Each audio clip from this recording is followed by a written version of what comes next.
Hello everybody and welcome to another J&D review. Today we'll be reviewing Revoltech Psylocke. And of course the first thing I want to get into when reviewing Psylocke is going to be the awesome box that she comes in. Psylocke comes in the Marvel Comics style of box, inside and out. You have the figure complex Amazing Yamaguchi, powered by Revoltech. You have a cool picture of Psylocke underneath, looking awesome. You have series number 10, Psylocke, sculpted by Yamaguchi Kazuhisa. And you also have the Kyoto and Canelephant title. Now, you also have on the right side the X-Men title and the Marvel Comics title. On the left side of the box, you have the figure complex Yamaguchi, cool pictures of Psylocke. You have series number 10 Psylocke, sculpted by Yamaguchi Kazuhisa. And you also have the Kyoto title and some cool quips that Psylocke likes to say. Now, on the right side of the box, same thing. You have, everything except for the quips. Very nice.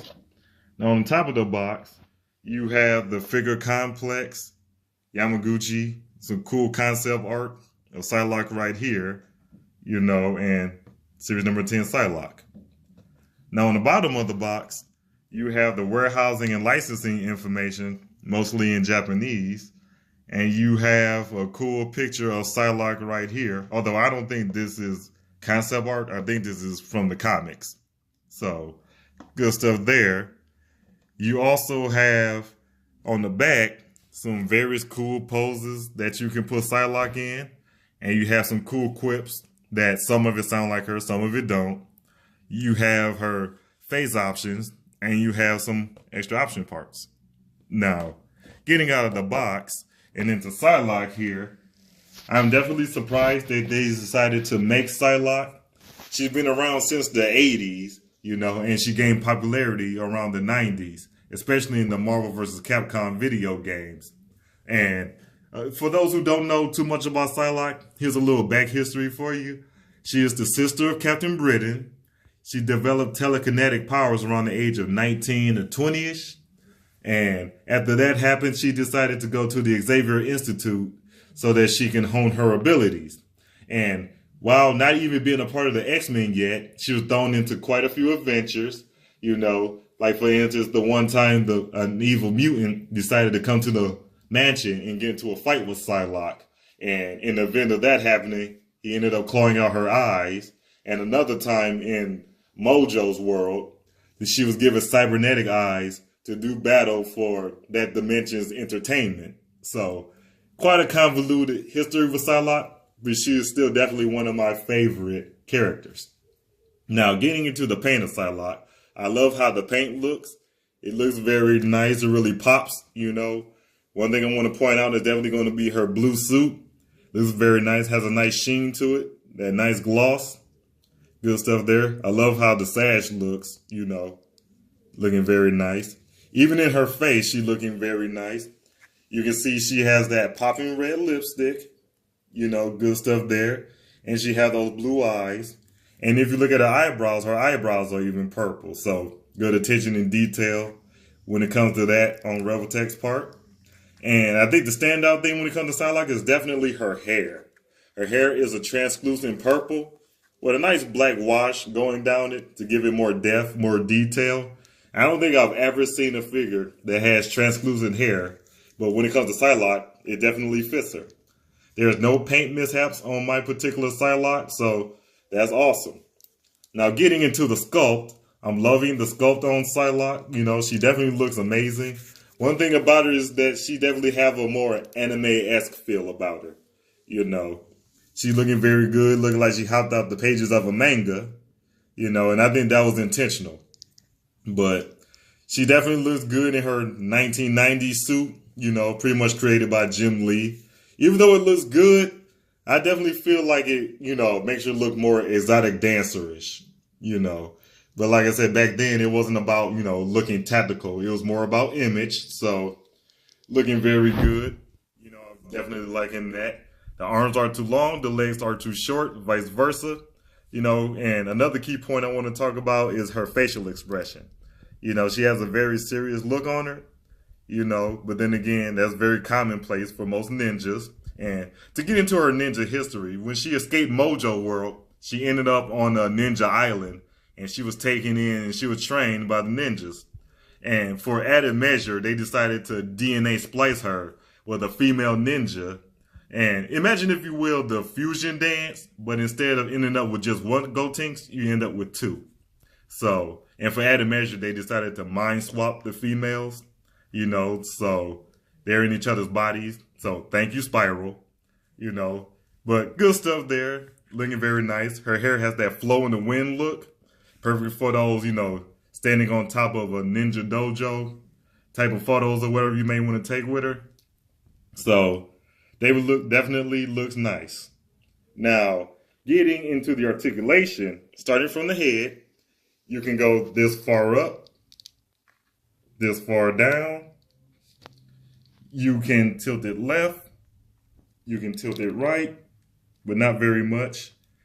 You can't 360 the head thanks to the long flowing hair. But again, what are you going to say? What are you going to do? So you got that going. Her neck can go this far forward, which is all the way in, and this far back, which is what you want to use to make her look up. You can kind of tilt left. You can kind of tilt right. So you got that going on.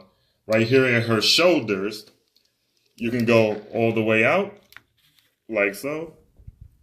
You can go all the way in. You can slightly swivel, but not that much. Right here at the elbow, you can bend this far back, this far forward.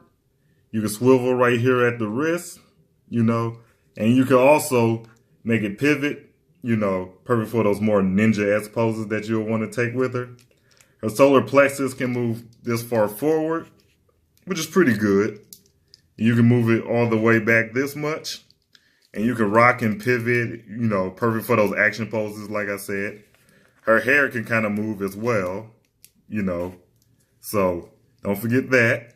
Right here at her legs, you have a slight swivel, like so. And even though you got to maneuver out the way of the sash, you can get her legs to go all the way out, all the way in. You can go this far forward. You can go this far back.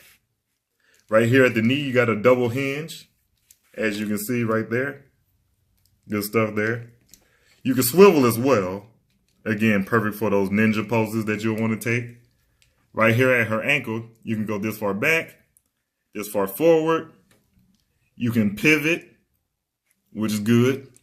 You have a swivel, very nice. And you also have that toe hinge. Now let me get her in a more dynamic pose, let's get her in a martial arts pose.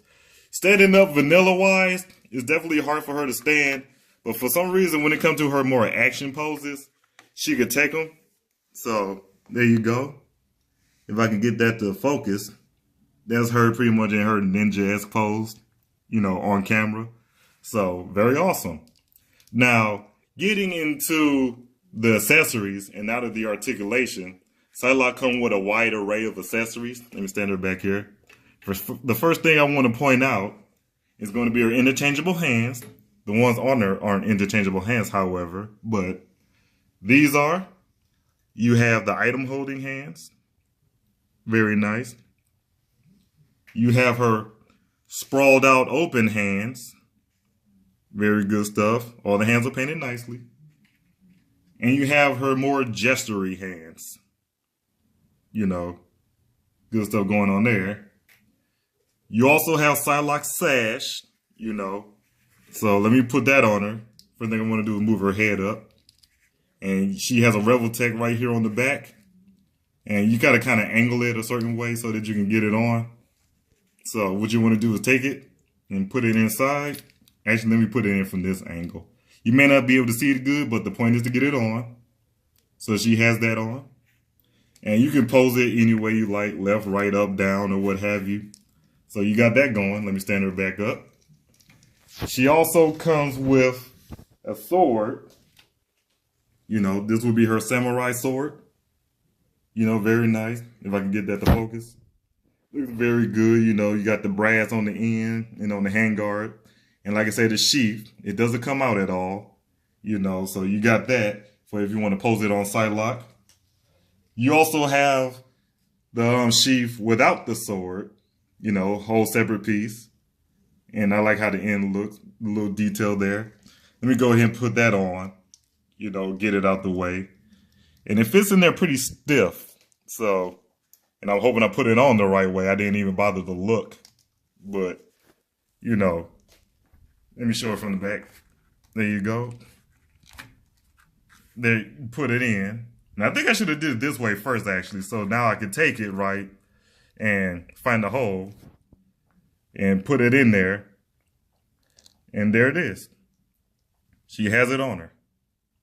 Now, standing her back up again and putting the sash out of the way.